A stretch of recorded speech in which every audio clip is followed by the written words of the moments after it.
Hello and welcome everyone. Thank you very much for tuning in. This is a screencast-o-matic presentation and recording for the part of the lesson that has us looking at Islam expanding.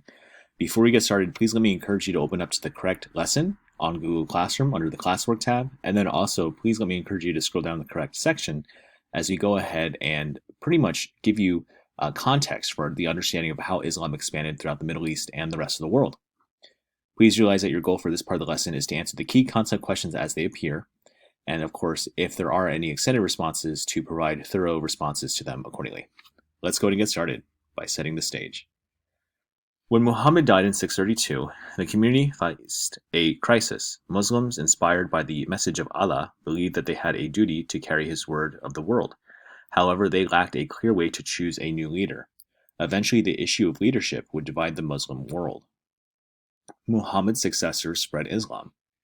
Muhammad had not named a successor or instructed his followers how to choose one. Relying on ancient tribal custom, the Muslim community elected as their leader Abu Bakr, a loyal friend of Muhammad. In 632, Abu Bakr became the first caliph, a title that means successor or deputy, and rightly guided caliphs, Abu Bakr, and the next three elected caliphs, Umar, Uthman, and Ali, all had known Muhammad. They used the Quran and Muhammad's actions as guides to leadership. For this, they are known as the rightly guided caliphs. The rule is called a caliphate. Abu Bakr had promised the Muslim community he would uphold what Muhammad stood for. Shortly after the Prophet's death, some tribes on the Arabian Peninsula abandoned Islam. Others refused to pay taxes, and a few individuals even declared themselves as prophets. For the sake of Islam, Abu Bakr invoked jihad. The word jihad means striving and can refer to inner struggle against evil. However, the word is also used in the Quran to mean an armed struggle against unbelievers. For the next 2 years, Abu Bakr applied this meaning of jihad to encourage and justify the expansion of Islam. When Abu Bakr died in 634, the Muslim state controlled all of Arabia. Under Umar, the second caliph, Muslim armies conquered Syria and Lower Egypt, which were part of the Byzantine Empire. They also took parts of the Sassanid Empire. The next two caliphs, Uthman and Ali, continued to expand Muslim territory, and by 750 the Muslim Empire stretched 6,000 miles from the Atlantic Ocean to the Indus River. Reasons for success. The four rightly guided caliphs made great progress in their quest to spread Islam. Before his death, Muhammad had expressed a desire to spread the faith of the peoples of the north. Muslims of the day saw their victories as a sign of Allah's support and drew energy and inspiration from their faith. They fought to defend Islam and were willing to struggle to extend its word. The Muslim armies were well disciplined and expertly commanded. However, the success of the armies was also due to weakness in the two empires north of Arabia. The Byzantine and Sassanid empires had been in conflict for a long period of time and were exhausted militarily. Another reason for Muslim success was the persecution suffered by people under Byzantine and Sassanid rule because they did not support the official state religions. Christianity or Zoroastrianism, which if you remember guys, we actually talked about Zoroastrianism earlier with the Persian Empire. So the persecuted people often welcomed the invaders and their cause and chose to accept Islam. They were attracted by the appeal of the message of Islam, which offered equality and hope in this world. They were also attracted by the economic benefit for Muslims of not having to pay a poll tax. Treatment of conquered peoples. Because the Quran forbade forced conversion, Muslims allowed conquered peoples to follow their own religion. Christians and Jews, as people of the book, received special consideration. In fact, they paid a poll tax each year in exchange for exemption from military duties. However, they were also subject to various restrictions on their lives. Before entering the newly conquered city of Damascus in the northern Arabian province of Syria, Khalid ibn al-Walid, one of the Abu Bakr's chief generals, detailed the terms of surrender. In the name of Allah, the Compassionate, the Merciful, this is what Khalid ibn al-Walid would grant to the inhabitants of Damascus. He promises to give them security for their lives, property, and churches. Their city wall shall not be demolished, neither shall any Muslim be quartered in their houses. Thereunto we give to them the pact of Allah and the protection of His Prophet, the caliphs and the believers, so long as they pay the tax. Nothing but good shall befall them. Tolerance like this continued after the Muslim state was established, though Christians and Jews were not allowed to spread their religion. They could be officials, scholars, and bureaucrats. Internal conflict creates a crisis. Despite spectacular gains on the battlefield, the Muslim community had difficulty maintaining a unified rule.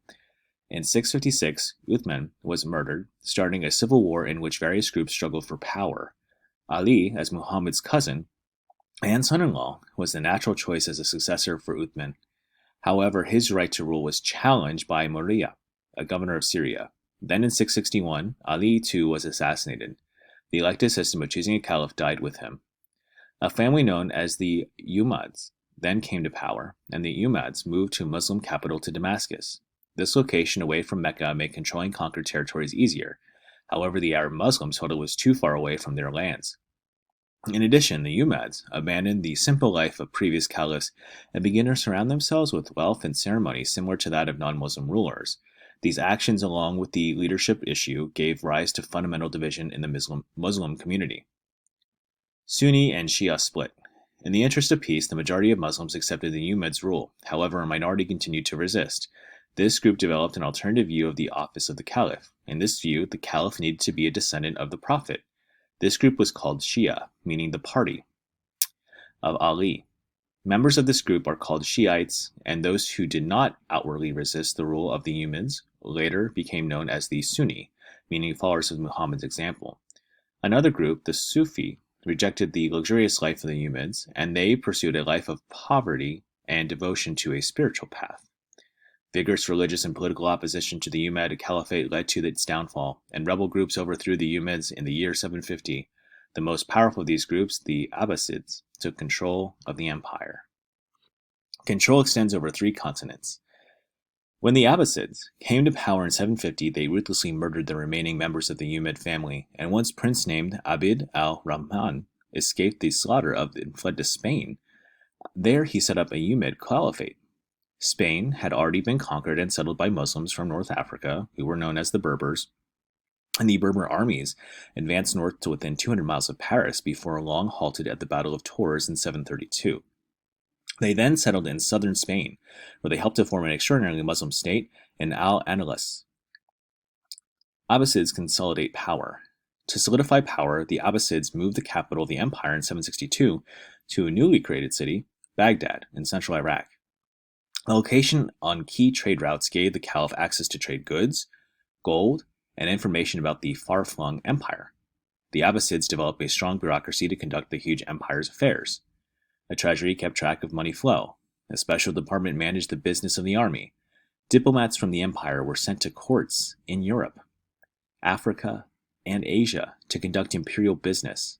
To support this bureaucracy, the Abbasids taxed land, imports and exports, and non-Muslims' wealth. Rival groups divide Muslim lands.